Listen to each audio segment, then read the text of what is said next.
নমস্কার, news AI 24x7 চ্যানেলে আপনাদের সকলকে স্বাগতম। আমি অনিশা, সঙ্গে খেলার খবর নিয়ে।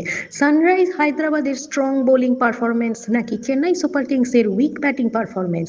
শিবম দুবে ছাড়া আর কারো ব্যাটিং তো চোখে পড়ার মতো ছিল না। শিবম দুবে ভালো খেলেন স্পিন, তিনি ভালো রেজাল্টও পেয়েছিলেন স্পিনে। Mid wicket, long on zone তার পছন্দের স্ট্রাইকের জায়গা। স্লটে যেভাবেই বল এসেছে তিনি ব্যাট ঘুরিয়ে বাউন্ডারিতে মাঠের বাইরে পাঠিয়ে দিয়েছেন সুবিধা মতো। কিন্তু সিম বলে তিনি স্বাচ্ছন্দ্য বোধ করেন না। তাই প্যাট কামিন্স যখন বল করতে এলেন, তিনি 24 বলে 45 রানের ক্যাচ ছুড়ে চলে গেলেন প্যাভিলিয়নে ব্যাট করে। অনবদ্য ইনিংস, 188 স্ট্রাইক রেট, কিন্তু অসাধারণ ক্যাপ্টেন্সি আর অসাধারণ বোলিং প্যাট কামিন্সের। 165 রানে চেন্নাই সুপার কিংসকে থামতে হয়েছে।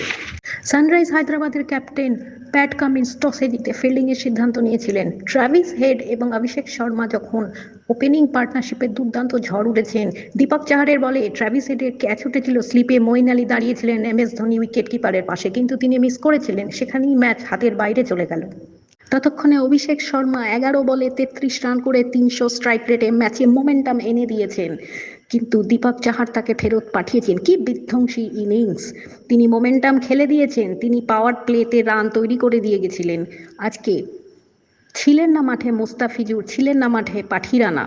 তাদের বোলিংয়ের অভাবই কি প্রকট সিএসকের দুর্বল এই বোলিংয়ে। আজ সানরাইজ হায়দ্রাবাদের বোলিং, ব্যাটিং এবং ফিল্ডিং নজর কাড়ার মতো। মার্করাম একইভাবে স্টেডিয়ামের বাইরে বল পাঠিয়ে গেছেন। যেই বল করুক না কেন, যেই লেন্থেই বল আসুক না কেন, উল্টো দিকে যেই বোলার থাকুন না কেন, থিকসানা হোক কিংবা জাদেজা, মার্করাম এবং আহমেদকে LBW করে অবশেষে আউট করলেন মঈন আলী।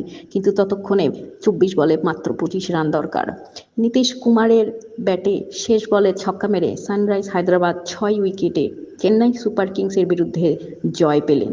কিন্তু IPL-এর পয়েন্ট টেবিলে তিনি ফিফথ পজিশনে পৌঁছলেন, যেখানে চেন্নাই সুপার কিংস থার্ড পজিশনে অপরিবর্তিত থাকলো।